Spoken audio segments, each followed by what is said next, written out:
Welcome to The Secret Witch Show, the podcast providing a safe and alchemical altar space of conversations which help powerful women escape a half-hearted, spiritless society and rediscover the freedom of living a wildly magical life.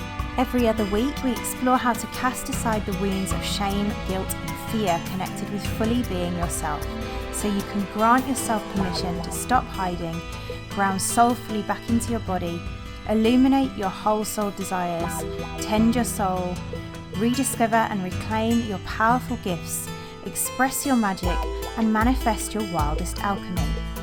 There's no better place to become who your heart longs to be. This is where we will guide you into liberation. I'm your host, Nicole Barton, and I'm so excited to dive in.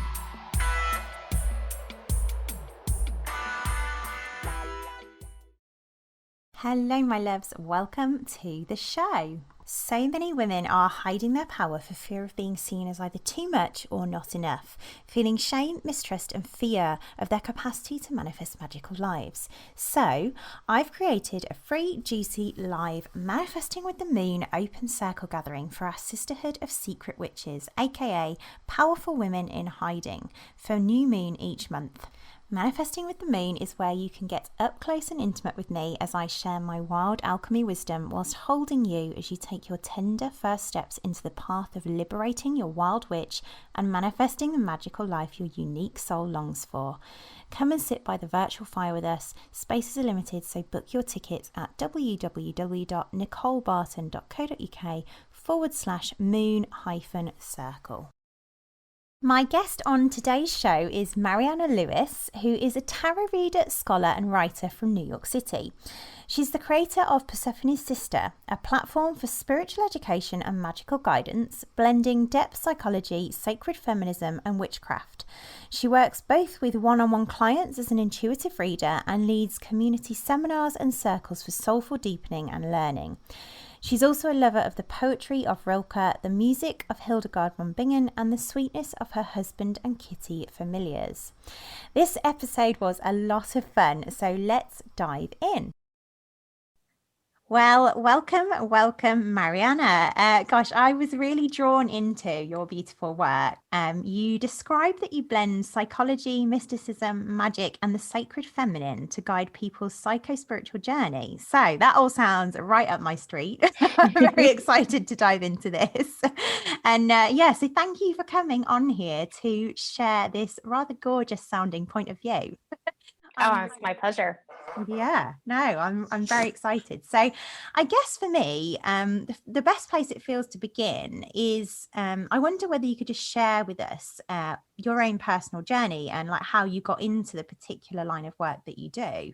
I don't know about you, that feels a good place to start with this episode. Yeah, absolutely. So I think my whole spiritual journey kind of began with the discovery of Carl Jung.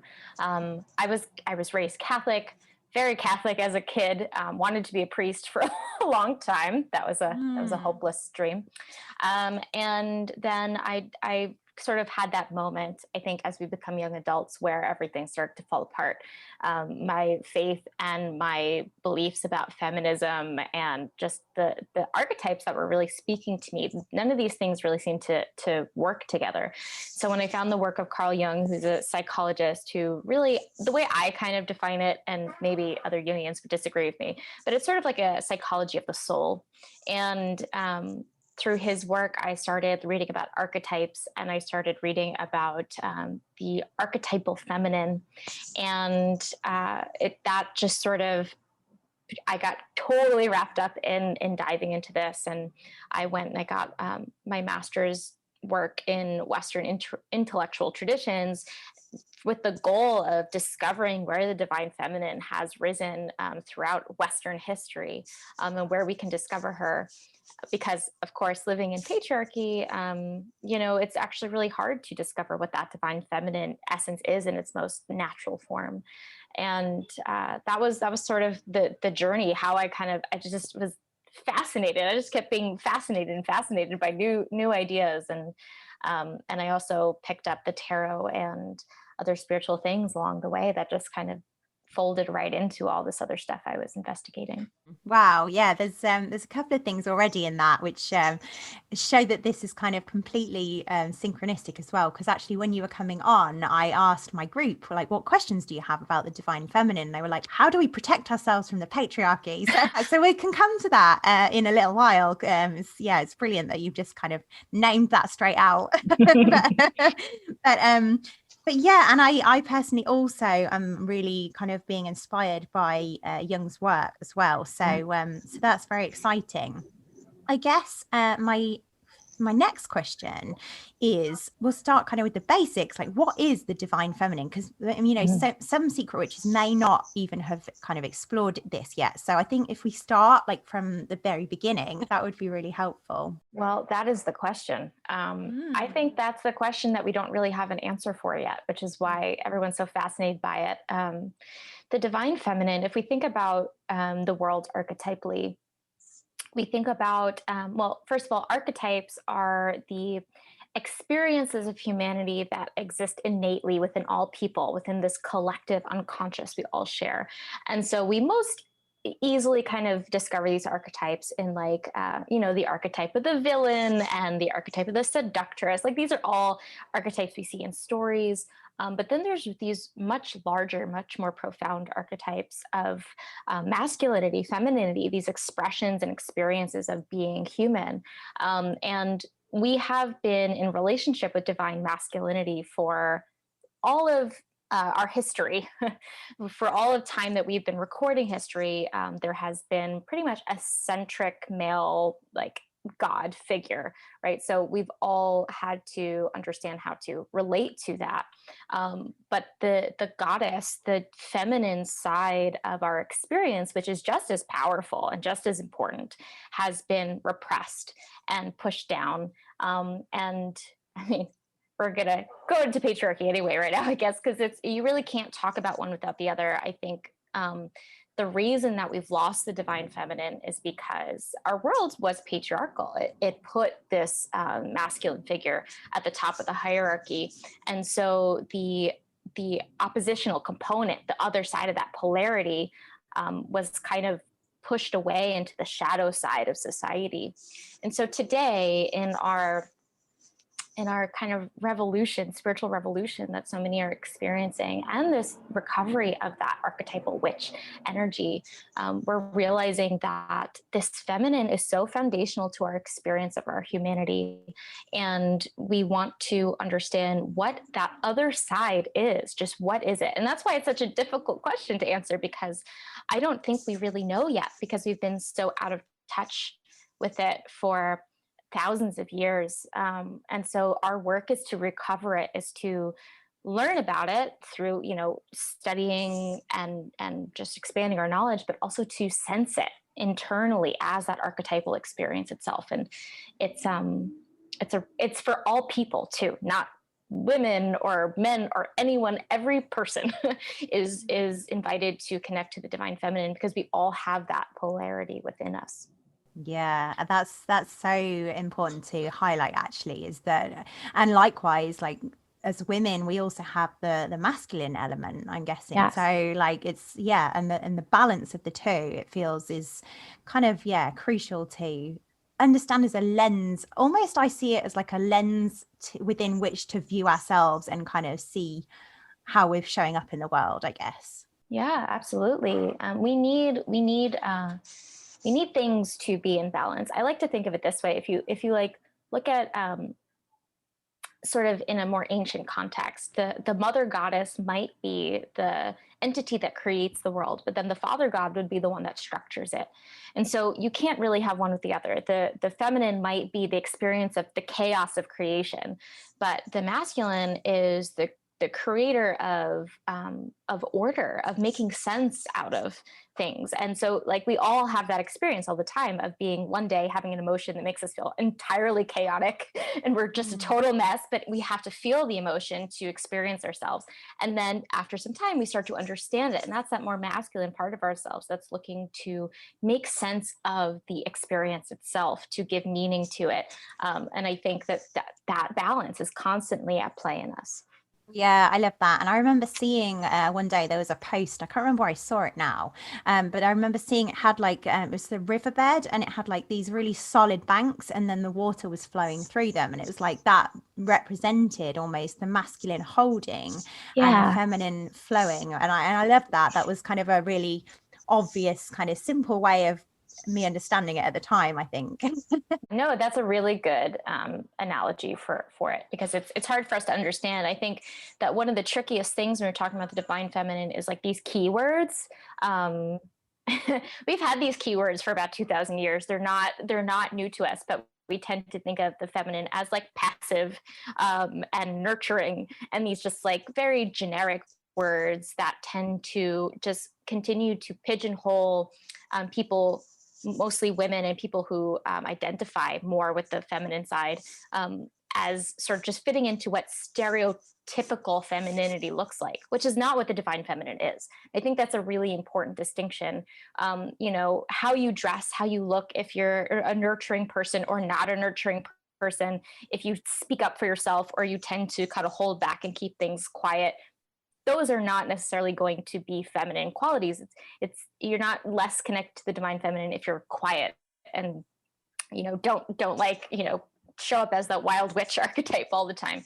These things are in flow, and I think that we tend to mix up like social femininity, our presentation in a feminine way, with archetypal femininity, which is so much more primal of an experience. Yeah, I wonder if you can talk to that a bit more in practice, I guess. I'm just wondering how that looks in practice, or how the feminine shows up in person. Well, I'm a little bit of a mean Scorpio, so I I get a little critical sometimes. But like if you when you're on Instagram and you see a lot of women who are, they're kind of like posed in the woods and the flowing dresses, and they're like have a hand over their womb, and they're like, this is the divine feminine. That is absolutely an image of the divine feminine, but I think we mix it up a little bit. It's almost like if we can create this image of a life that's in nature, and that is really flowy and beautiful, and our hair, we let our hair grow long, like all these pictures we have in our brain about what femininity looks like. That's a really beautiful thing, and that can be an expression of our experience of femininity. But we're thinking about the divine feminine, we need to think of it as divine, as this archetype that we connect to that's different from our humanity, right? Just as we think of the divine God, like the Judeo-Christian God, being this masculine figure traditionally, like we're not going to like dress and look and present like that figure, right? That's like a divine godly archetype. And so I think when we remember that the divine feminine is also that important, that big, that beyond us, how we dress, how we talk, how we kind of show up in daily conversations is, us maybe manifesting an archetypal experience of femininity, but also we need that appropriate relationship with something much, much, much larger than ourselves. In terms of, okay, because I'm thinking in terms of traits and ways of being, is there a sort of way that the divine feminine and divine masculine kind of show up in our ways of being, rather than like an image, if that makes sense? Yeah. I think that one of the things we can look at, this is a tough question, because um, our human representations of these archetypes is so varied and complex. But I do think that when we tend to be in that more masculine state, we tend to feel a little bit more grounded in this experience of trying to make structure and sense using our faculties of reason and thinking. These are our experiences we tend to look to associate with masculinity. With femininity, we tend to be more embracing of our complexity, tend to be more open to the actual experience of living itself with all of its messiness and chaos. We don't necessarily shut it down, which is why, as we break down the patriarchy, it's a little bit harder to well, actually, we're doing a better job, I think, of embracing that feminine and being in these states of feeling and chaos, and just saying, oh, I feel like really sad today. And whereas our mothers in that situation may have said, okay, well, I don't have time for this. I have to do X, X, X, X, X. For us, we can take a moment and say, no, I think the appropriate reaction to this is to hold space for my experience of life right now.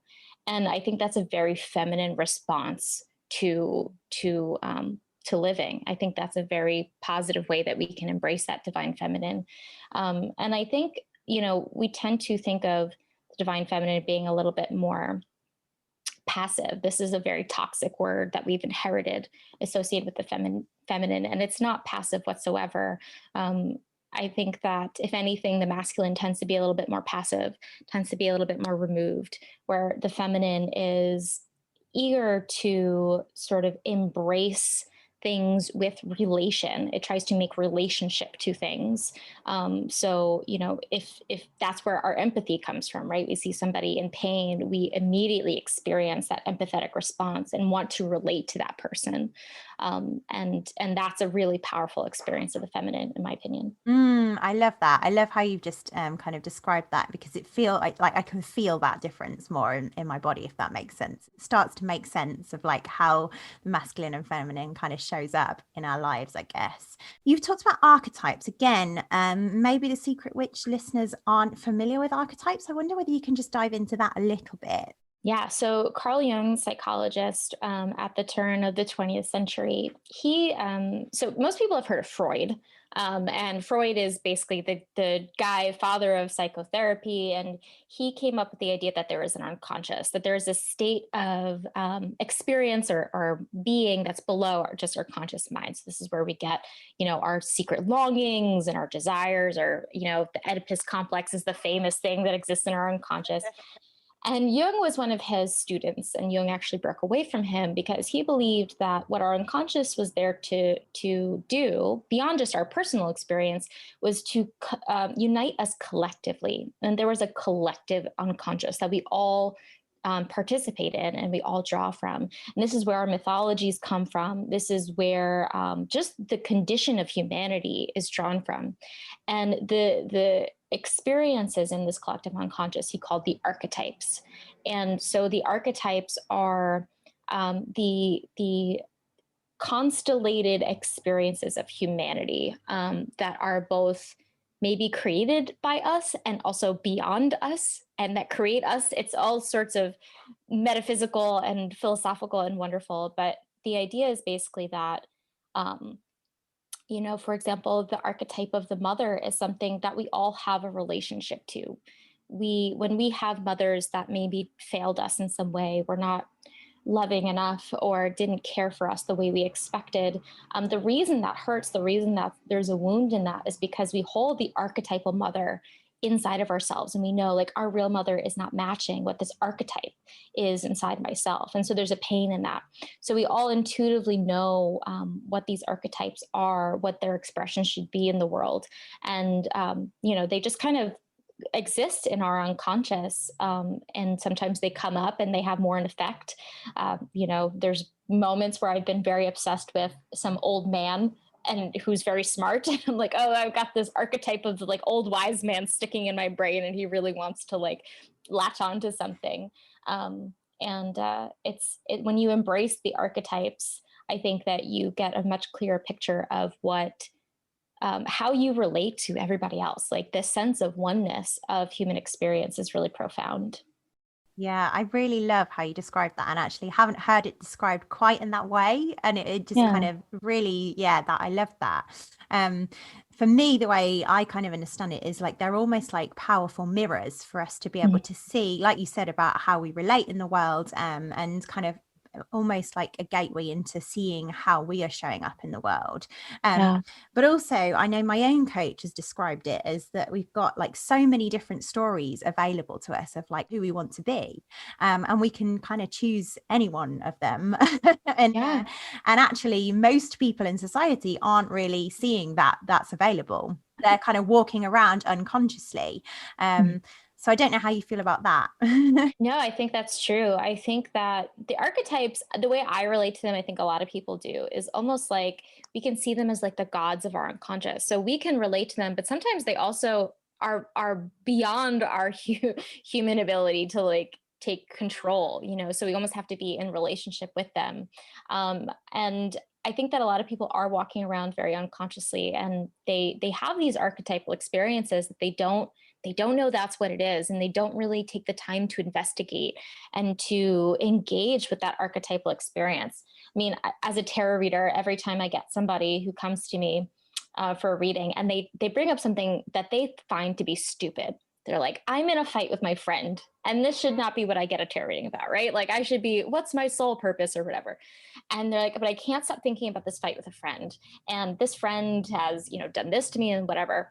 And it's always so clear to me that they're having this archetypal experience. There's some archetype that has manifested in that experience with the friend or in the friend themselves. And I'm like, yeah, there's a relationship here to some part of yourself that maybe you've denied or you don't understand or you don't like.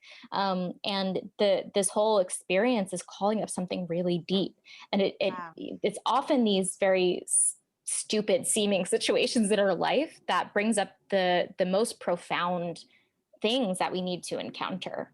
Yeah, I love that. And then obviously it's been brought up for us to illuminate and then kind of choose into a different way of being. So I know as well, you may have already covered this, but you say you love to discuss what the divine feminine is really about. So I wondered whether there was anything in that, whether we hadn't already kind of touched on in terms of like, what it's really about. Yeah, I think really that we're in a very important moment in the history of humanity. I think that right now is the moment where patriarchy is starting to break down a little bit, and the patriarchy has existed for different scholars say different amounts, but it's about 5,000 years. We've been in this really sort of strict sort of hierarchical system where this is wrong, that's right, and this person has power, this person doesn't.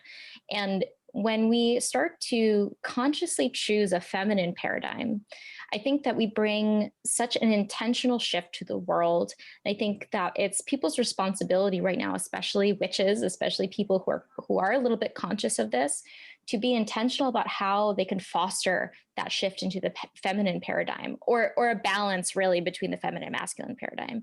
And I think what that feminine paradigm looks like is the ability to allow for multiplicity, to allow for complexity, to allow for a more universal experience between people. I think, for example, today there are so many people who are embracing non-binary identities and who are leaning into, different just things that are outside the societal norms. I think this is an expression of the feminine, absolutely, because the feminine allows for that complexity. It allows for people to express exactly how they are, and that not to upset a whole system, right? That's okay. You can be who you are, and the whole thing's not going to come crumbling down.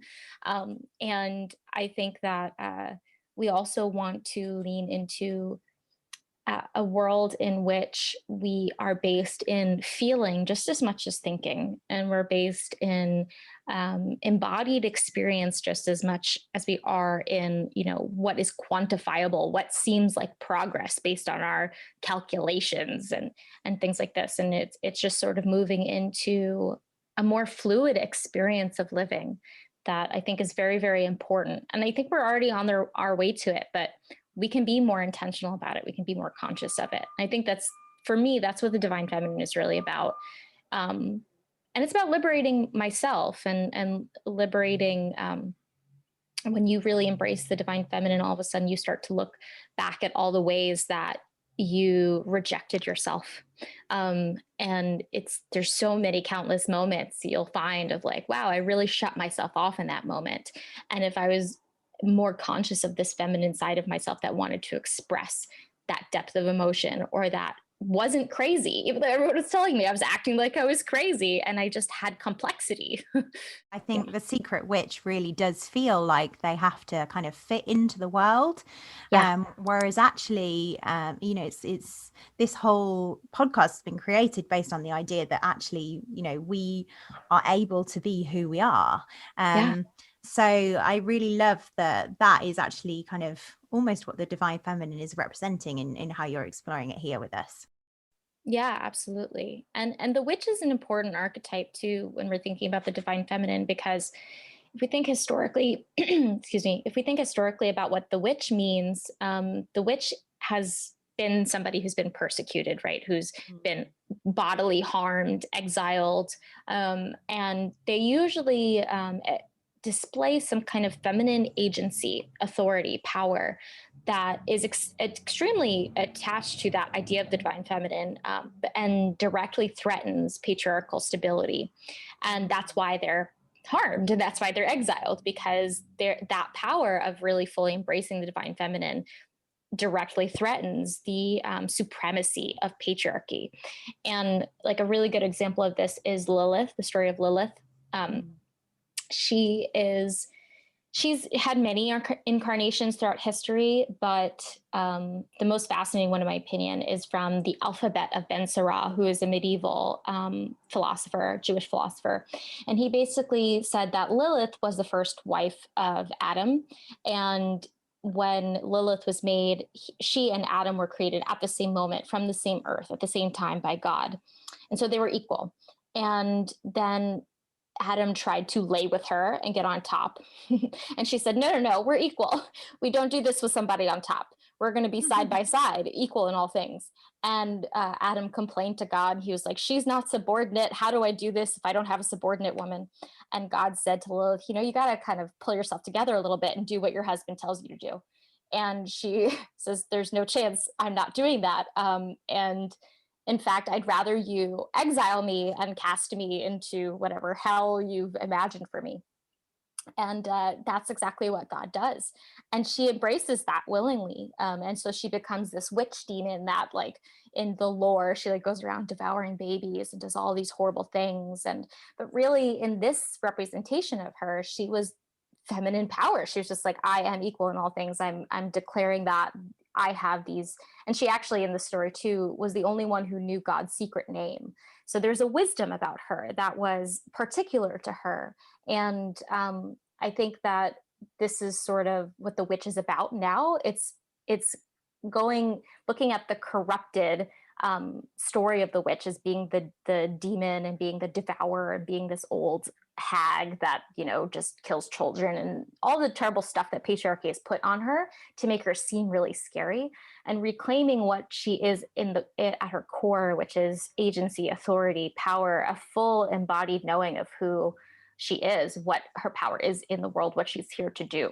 Yeah, no, you've perfectly summed up there the journey of like a secret witch to liberated witch in that story. That's gorgeous. Yeah, and that's a really powerful archetype there as well. So yeah, thanks for sharing that. Yeah, and actually, I was just coming to talking about sort of examples of powerful feminine archetypes. So I guess that was a great one. Are there any others that you would say are particularly useful in terms of us kind of harnessing our power? Yeah, I just gave a seminar actually on Sophia, the divine Sophia, who is a goddess of the Bible. Very, very interesting figure. And she's basically divine wisdom. And in the Bible, she's described as being created, the first creation of God, who was there to basically give humanity the divine wisdom that it needs to like receive from beyond themselves. And I think that that's really somebody to explore. I still have that seminar available to download if you're interested. On my website. She's really cool. I also, if you want like a real life person, somebody I'm always fascinated by is Hildegard von Bingen, who was a 12th century nun in Germany. And she all her life had visions of God and also the divine feminine. And she wrote them down. She made artworks around them and poetry, and her music is absolutely gorgeous. One of the best composers of the Middle Ages. And she was also a witch herself. I mean, she didn't call herself a witch, obviously, because that would have been very bad for her at the time. But she worked in herbal magic, and she just did so many cool things. And so I always recommend people to buy a book of her poetry or to get a biography on her. And I think that's a really cool way to embrace an archetype of somebody who in a very patriarchal Catholic society was able to find that sort of divine feminine power and made it work for her. Yeah, I love that. Almost got, yeah, that's yeah. Is it like a poetry thing? Did you say? Or... Yeah, she has a book. Well, yeah. they've kind of like taken her writing and put it together in little poems. That feels like a really powerful way to almost like embody that archetype by reading the poetry. Absolutely. I was just wondering if there's any kind of examples again of like more practical ways, I guess, that the divine feminine lens can help us kind of harness our power. I think that spirituality is a really important thing for us today. We're in this society that is, I wouldn't say anti-spiritual, but it's almost. It's really difficult to be a spiritual being in a society that is so technologically focused. And I think that the more that you can be conscious about the way you practice your spirituality and including the divine feminine in that practice, the more you're going to sort of connect to it. So for example, I have a little altar, and in the center of my altar, I have an image of, well, a candle that's devoted to the Black Madonna. And so for me, anytime that I am feeling like quite patriarchal in my own brain, there's that part of me that we all have inherited from our society that says you're failing, you're not living up to the standard, you're breaking down the societal expectation, whatever these toxic things are. I'll kind of go to her and I'll light that candle and I'll consciously say, like, hey, divine feminine goddess mother, whatever you are out there, can you please come in and teach me right now in this moment how to, instead of trying to persecute myself, psychologically, to liberate myself and to learn a better way of experiencing life through this feminine lens, through this divine femininity. And that's been a really, really beautiful practice. And I think witchcraft is in and of itself inherently feminine, because we're working with the earth, we're working with things that are material. Traditionally, we associate femininity with obviously earth, but with matter, with what we can touch and hold and feel and exist inside our bodies. And so I think that embracing that and leaning into that side is inherently a feminine practice. And so the more that you can, incorporate that. I'm a very intellectual person, so I tend to approach everything with my brain, and it's actually a really cool way for me to reach out to the feminine, is to be like, I know I'm too brainy right now. Can you tell me a way to also bring my body into this, to bring my experience? And often it's just like touch your toes right now. It's literally something as simple as just like be in your body, and move it a little bit, and remember that there's obviously balance in everything, and that's the goal. Yeah, I love that. And actually and now you've said that, it seems like so obvious that the feminine is like being in your body. And I for some reason just not connected that as like a link directly to the divine feminine.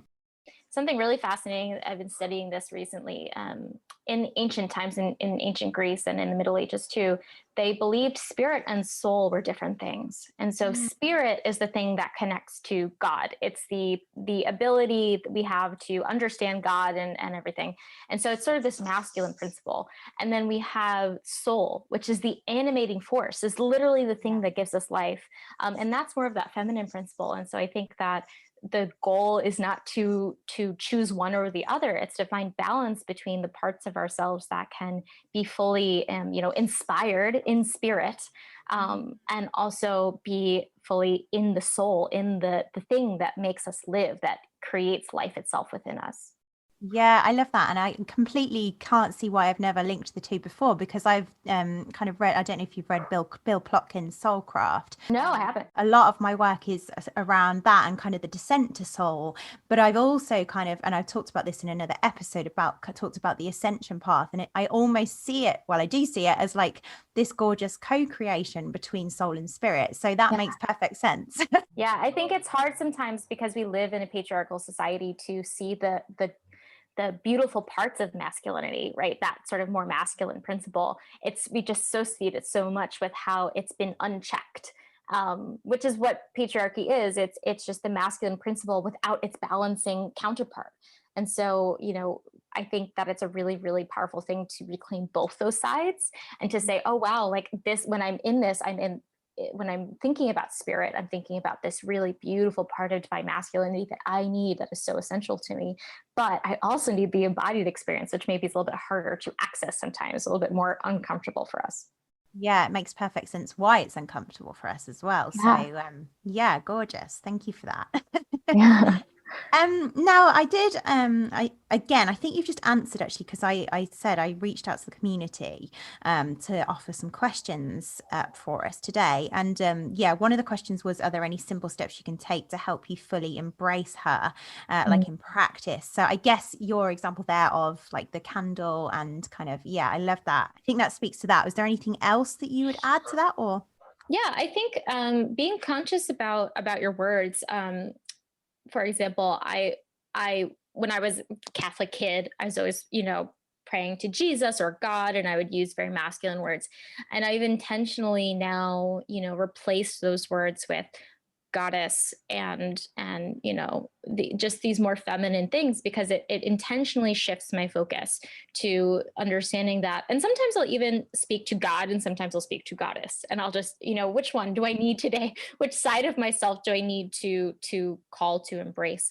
And I think that also researching these people, learning about these people that have embraced the divine feminine before us, like Hildegard von Bingen, like reading about Lilith, like Sophia.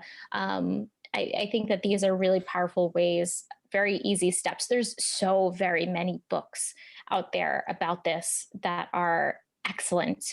And I actually, I think on my website, I still have a way to download a divine feminine book list that I have, that is a free book list that you can get started with, because I think it's so important. Yeah, I think that just start reading stuff. I think that the most important thing for me in my reading journey was When God Was a Woman. So I think start with that. Oh, that sounds amazing. Yeah, it's more of a historical book than it is a spiritual book, but it's actually about how did we get here? What is the history of the goddess? And it's so excellent. It's a groundbreaking book. It was written in the 70s. And I think it's mandatory reading for everybody, my opinion. Yeah, I love that. And also, I guess I would just add to that we are so unique and individual that it's kind of about finding your own way, I guess, of bringing the divine feminine in. So it's kind of feeling into it and using the kind of feminine feeling into it. Yeah, that's exactly it. Because this is why people kind of criticize religion so much, is because, it's too structured. Like there's no flexibility, but there's something beautiful about religion. Obviously, we want to find something that is sort of flexible and is really allowed to be personal. And that's I think the goal. It just has to be your own. Yeah, gorgeous. Thank you. So one of the other questions that I did find interesting, as I mentioned from the group, was one about protecting ourselves from the masculine. And I think the question was something like, what strategy do you have for protecting yourself against the masculine, which in this case was the example of the patriarchal society we live within. Now, again, I don't know how you see this, but as I've been kind of learning more about the divine feminine and masculine, I've been seeing so many of my own beliefs and how that creates kind of like there's old stories there about how the masculine is unsafe, untrustworthy, dangerous, scary. And it had me create the masculine in that way. And I'm a big believer and big advocate of the fact that we literally create our lives with the stories and beliefs we hold. So in my world, I was powerfully creating a world where the masculine wasn't safe, which kind of almost led me to be more in my own masculine to protect myself. And so as I've begun to see these old stories, I've been consciously creating new ones. So really kind of doing the work to liberate my old ways of being. And now, since I've been doing that, I really do experience the masculine entirely differently. So I'm experiencing it as safe, as something which can actually surprise and delight me. The more I'm kind of willing to receive its power.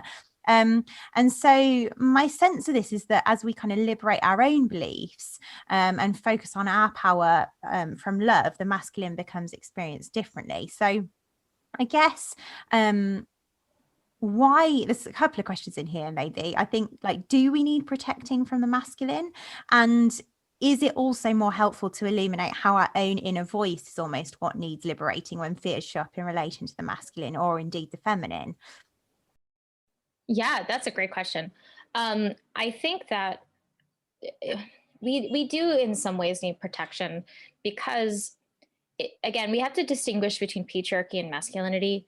Masculinity is an archetypal experience that has its positive side, negative side, just as femininity also has its positive and negative side.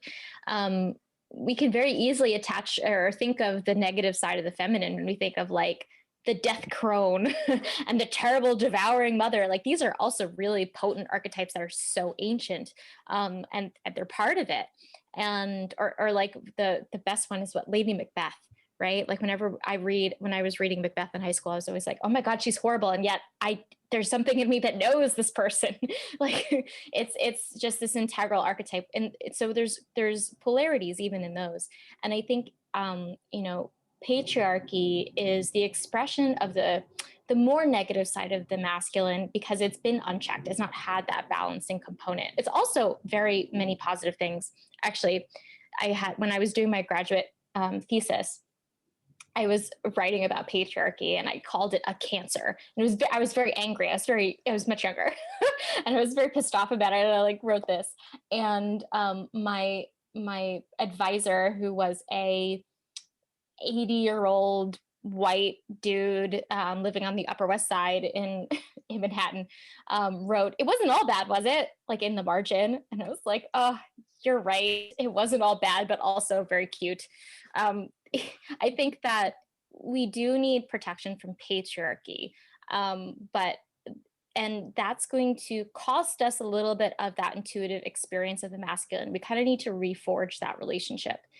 I think that an experience what the Jungians kind of illuminate about, especially women's experience with the patriarchy, is that we internalize it as a voice within ourselves. So the natural masculine voice that we might have, that exists within us, picks up that more negative side of things, picks up that patriarchal way of talking. And in Jungian psychology, they'll call this the animus. And it actually is described as being very belligerent and very kind of cruel and critical of us. Whereas for men, the experience of the feminine within, which they call the anima, is extraordinarily beautiful and inspiring and amused and all these wonderful things, because men have not been threatened by women, right? Throughout this course of history, it's not really been the same. And I think that women have this internalized protective mechanism to listen to what that patriarchal voice is telling them, how they should act so that they stay safe, so that they stay, in this structure that they really can't liberate themselves from, at least not in our past. So I think the first thing to do is to notice when there's a voice that comes up in you that is highly critical, highly belligerent, really trying to protect a patriarchal system that you don't really care that much about, or, that goes against your worldview, and ask yourself, who's talking, and maybe give a name to that voice. I tend to, I'll name things, even in an archetypal sense. I'll just call it, hey, you're the animus, or you're the warrior, or you're the overlord, or whatever it feels like it's presenting, so that we distinguish ourselves from that internalized voice. And that's a really powerful start to noticing when that masculine voice is there, and how it's kind of just a reflection of the negative side. And then trying to build that new relationship with the masculine, like as you said, you kind of had to consciously choose to have that really beautiful relationship with it, and it takes time to get there. I'm still in the process. I get angry a lot, and it's really hard for me sometimes to find the beauty in it. I think that's why the tarot is such a cool and gorgeous tool, because they do have archetypes that reflect that negative side of the masculine. But then they have archetypes like the magician, which is just all about inspiration and this embrace of spirit. And it's very, very powerful and wonderful. And so maybe a tool like that, like something that can teach you from outside of yourself how to reconnect to these archetypes would be helpful too. Yeah, I love that. And also, just to be clear, I'm not like saying that have a completely transformed relationship. Yeah. Definitely still a conscious choosing, but Yes. totally amazing how differently that can be experienced. Yeah. Just by illuminating it, I think, and illuminating that it is coming from our own inner voice as well. So yeah, and there's something else that I was going to ask you there. I think it was like about kind of by being in our feminine power, is that almost like the antidote to that as well, if that makes sense? I think so. I think that it'll give us a stronger stance to protect ourselves. The more that we feel empowered in the feminine side, the more that we are able to stand in our feminine power, the more that we will have a natural balancing element to the masculine side or the patriarchal side. And I think that, one doesn't cancel out the other. They're dualities that it's a paradox of experience that we can experience these sort of different polarities at the same time. But I do think that the more we understand innately what that feminine power is and what it feels like, the more we're not going to be lost to the masculine or the patriarchal voice that starts to kind of try to whittle us down into nothing.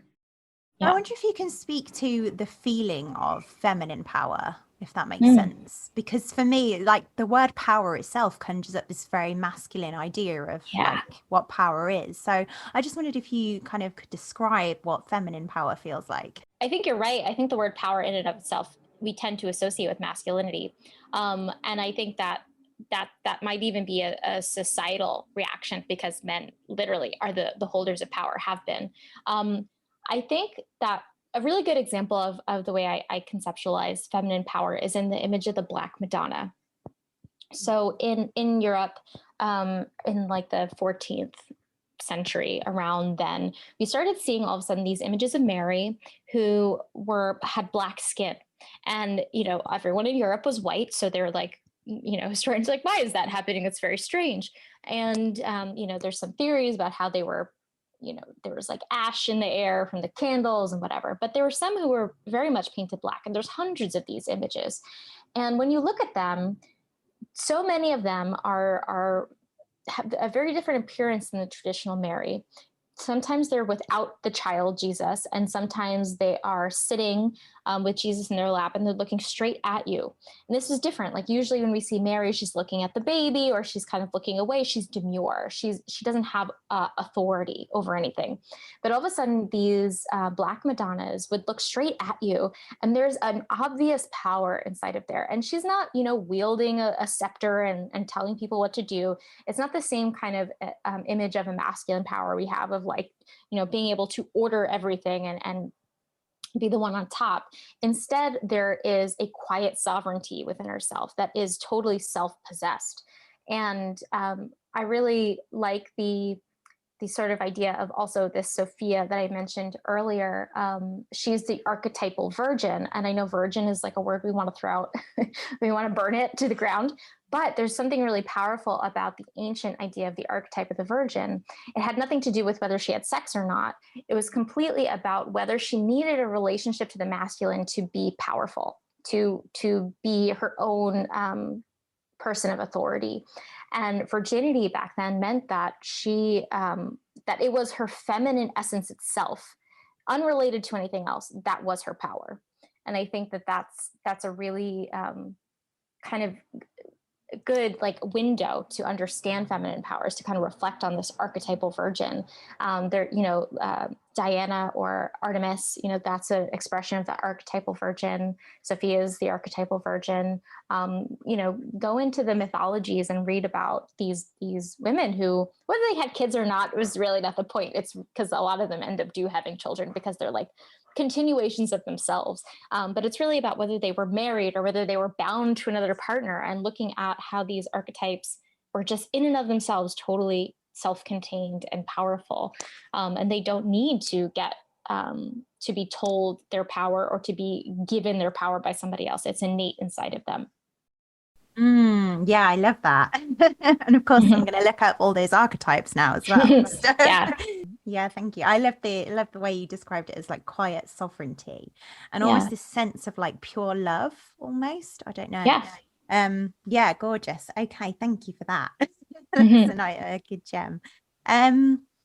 Yeah, so where else? The other question I had actually when I was thinking about questions for this conversation today is almost like, how can the divine feminine and divine masculine understanding kind of help liberate our relationships? And again, I don't know whether there's anything to explore there, but like an interesting one.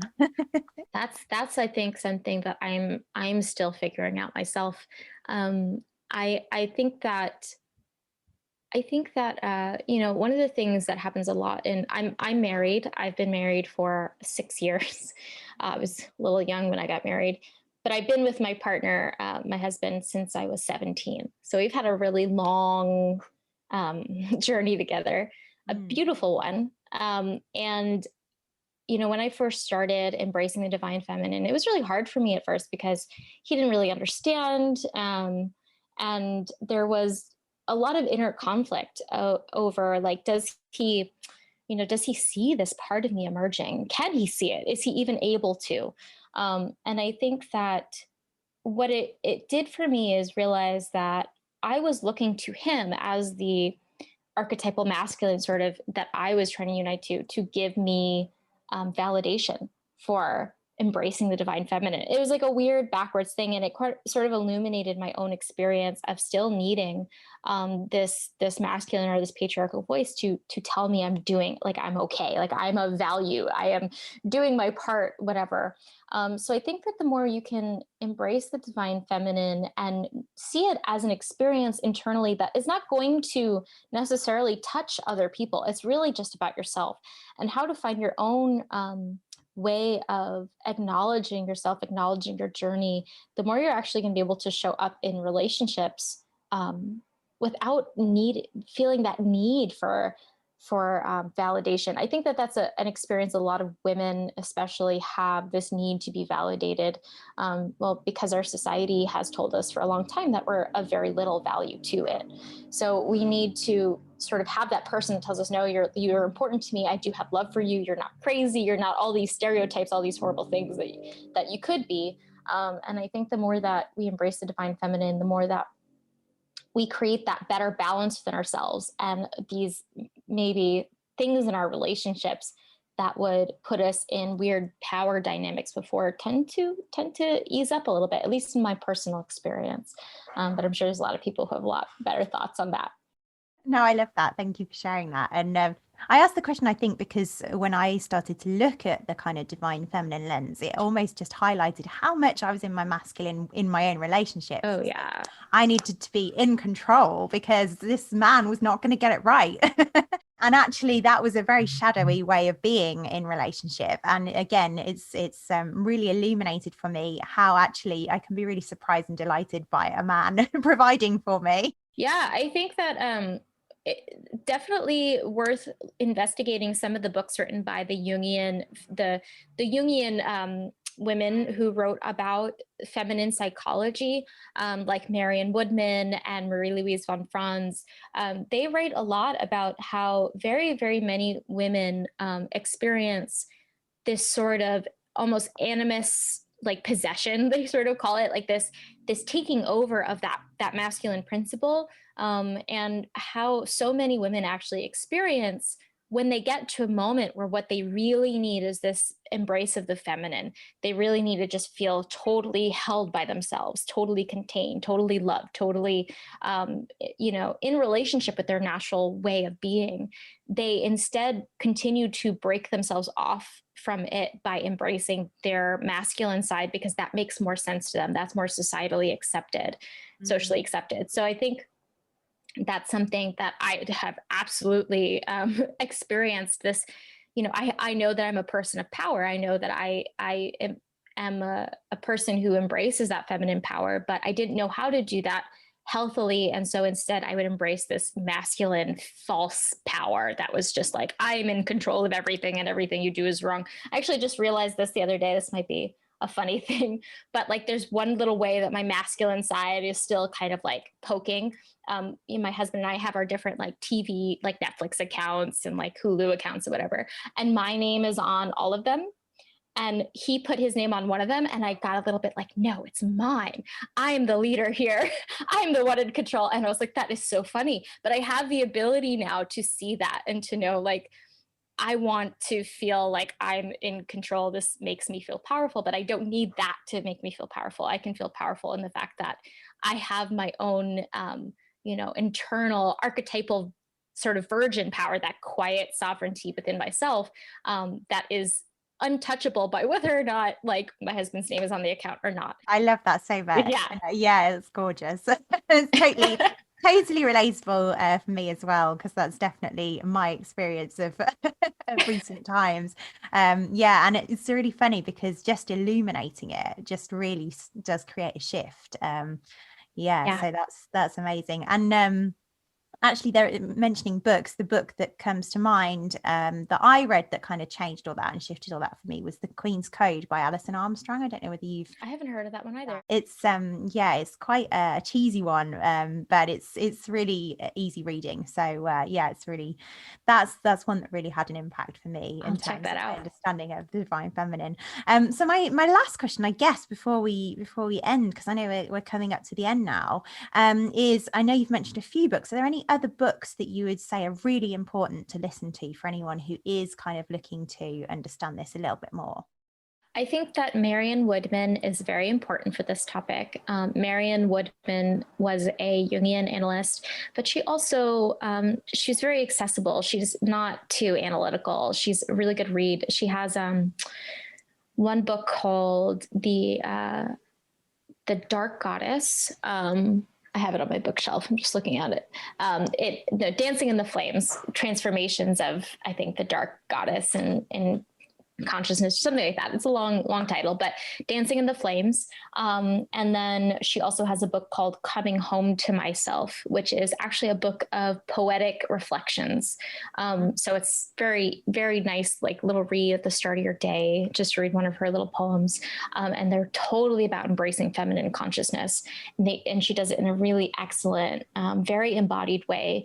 She very much believes in the marriage of soma and soul, body and soul. And I can't recommend her work enough. And also, as I mentioned, When God Was a Woman is a must read. I have a whole bookshelf devoted to my divine feminine books.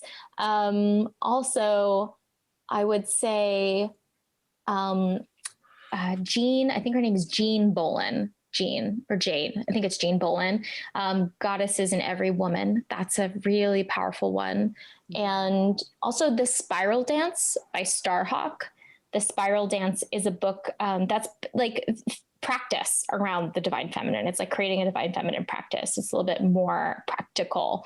And also Women Who Run with the Wolves. I think that's been one everyone's read. It's actually not my favorite of them. I think I'm a little controversial in that way, but I've just read so many. It's like there's so much more. But she does a really good job about the liberation of that sort of witch, that wild woman archetype, which is very important. She was also a Jungian analyst. So amazing. There's loads there. Thank you for those. Yeah, I have a whole book list. Yeah, amazing. No, I'll add that to the show notes as well that we've spoken about.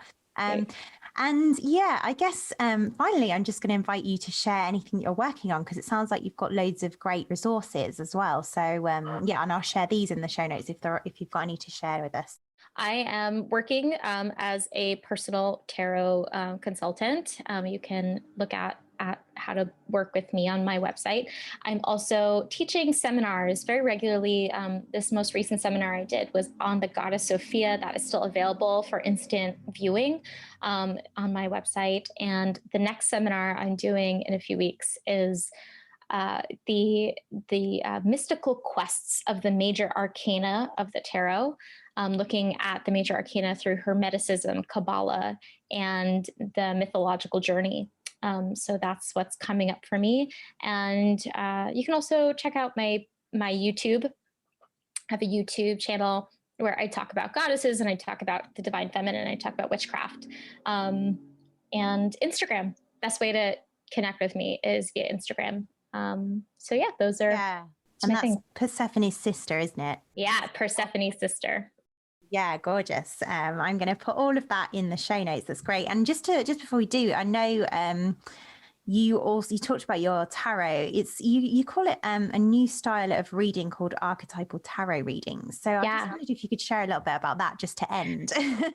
Yeah, no, absolutely. So I think that my style of reading is really trying to engage with these archetypes that, that I mentioned, that are connected to the collective unconscious, that connect us to the sense of oneness. So I view the tarot through the archetypal lens, understanding them as these really profound experiences of humanity, and also what pathways are being illuminated for us to get in touch with these archetypes so we can have deeper spiritual transformation and really lead these lives of sovereignty. And I think a lot of times when you go to a tarot reading, it's like, tell me what to do, which is like a horror for a tarot reader every time someone asks them that, because they're like, you need to know what to do yourself.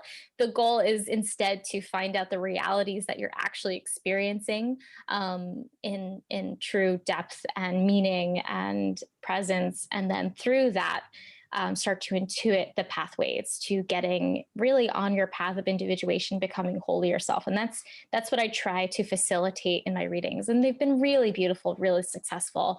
And so I'm very glad that whoever gave me that inspiration, whatever side of the goddess told me to do it that way, I'm really glad, because it's just been such a more transformative experience for my clients. Yeah, that sounds amazing. That sounds literally, just so such a much more conscious way of kind of using the tarot, I guess, as well.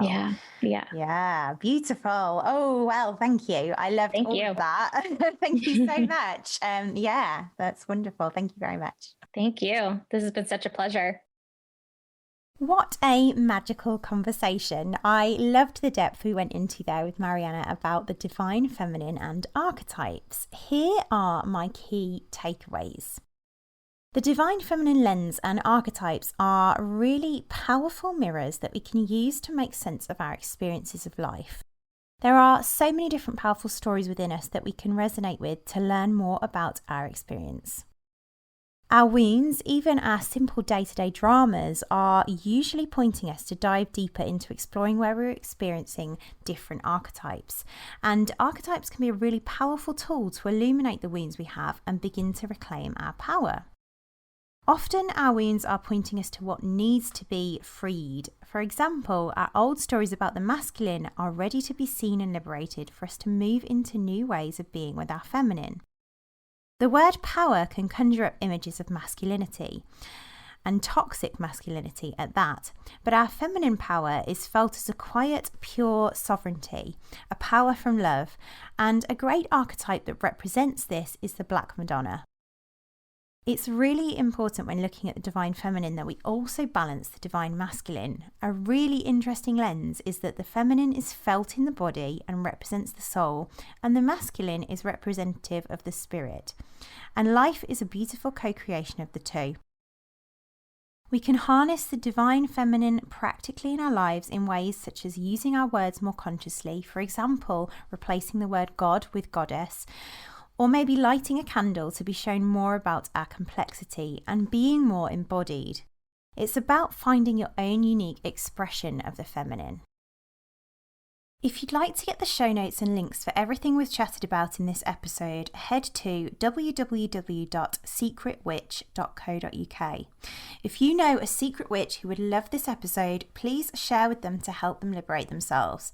And so you don't miss out on next week's episode, head to your podcast app of choice and hit subscribe. Thank you so much for listening. I'll see you next time.